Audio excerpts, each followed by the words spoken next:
3,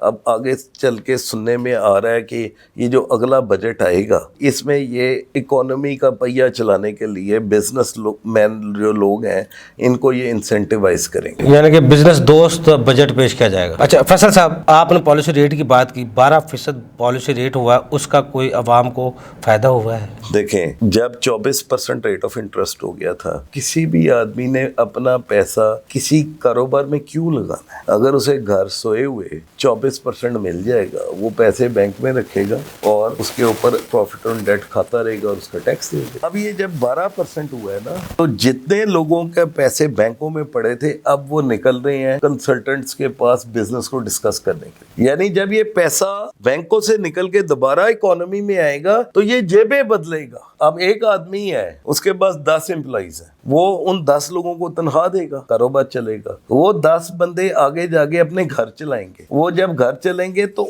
ان لوگوں سے جو آگے کاروبار ہے، کپڑا، کھانا پینا، بجلی کے بل، پانی، ہر چیز اکانومی کا یہ ایک چکر ہے جو چلے گا۔ ڈالر کو استحکام لانے سے ہماری ملکی معیشت میں کوئی بہتری آئی ہے؟ بہت بہتری ابھی تک دیکھیں، اس ایک چیز کو آپ دیکھیں کہ ڈالر کو ابھی تک لوگ یہ سوچ رہے ہیں کہ اب یہ یہاں سے مزید نیچے آئے۔ بند انڈسٹری کو چلانے کے لیے موجودہ حکومت کو کیا کرنا چاہیے؟ میرے خیال میں بجلی پہ اور انٹرسٹ ریٹ پہ بہت زیادہ ورکنگ کرنے کی ضرورت ہے۔ ابھی حکومت نے 7 روپے بجلی کی صنعتوں میں بھی اور ریزیڈنشل میں بھی 7 روپے کمی کی ہے یونٹ میں۔ آپ سمجھتے ہیں اس سے کوئی صنعت میں یا بہت زیادہ فائدہ ہوگا؟ اس کو میرا خیال ہے ریزیڈنشل میں کم کرنے کے بجائے صنعتوں میں مزید بجلی کی سبسڈی دی جائے، تاکہ جو ہم پروڈکٹ بنائیں اس کو ہم ایزیلی پوری دنیا میں مقابلے میں ایکسپورٹ میں بیچ سکیں۔ اچھا فیصل صاحب، دور حاضر میں بزنس ایکٹیویٹی کو فروغ دینے کے لیے یا اسمال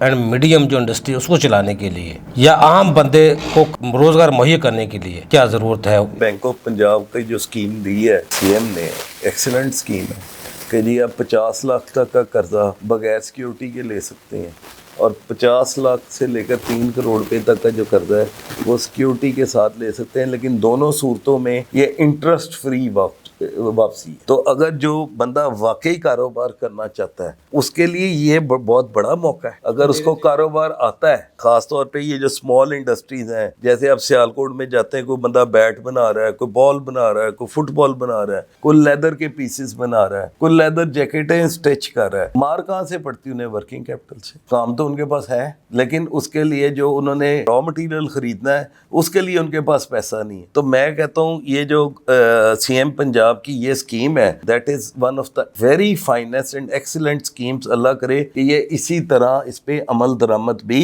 ہو جائے۔ فیصل اقبال خان صاحب، پراپرٹی سیکٹر کا زوال کیوں؟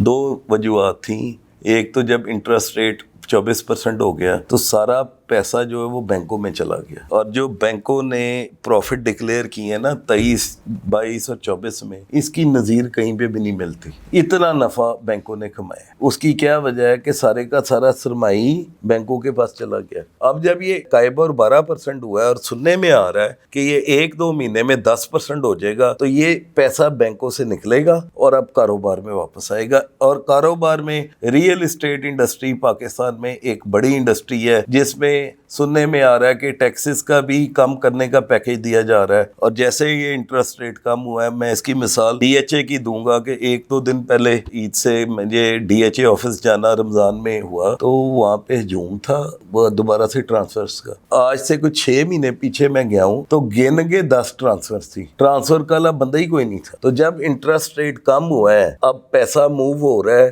دوبارہ سے مختلف بزنسز میں انکلوڈنگ ریئل اسٹیٹ انڈسٹری، تو آپ دیکھیں گے آنے والے دنوں میں حالات کافی بہتر ہو جائیں۔ فیصل اقبال خان صاحب، انکم ٹیکس آرڈیننس میں گفٹ کا جو ریلیشن شپ کو گفٹ دینے کا قانون ہے، اس میں کوئی دوسروں کو نہیں ہو سکتا؟ ممکن نہیں ہے، صرف بلڈ ریلیشن یا خونی رشتہ ہی اس کو بلڈ گفٹ دیا جا سکتا ہے؟ سر یہ سیکشن 85 ہے آئی تھنک، جس میں لکھا ہے کہ اب جو گفٹ ہے وہ صرف اینسیسٹر اور descendants of grandparents, spouse, between the spouses, between son and father and daughter, یعنی بلڈ ریلیشن میں ریئل بھائی بہن ایک دوسرے کو گفٹ کر سکتے ہیں۔ اس کے علاوہ جو گفٹ ہے وہ انکم بن جائے گی، آپ کی انکم بن جائے گی، اس کے علاوہ نہیں دے سکتے۔ فیصل صاحب، اب پراپرٹی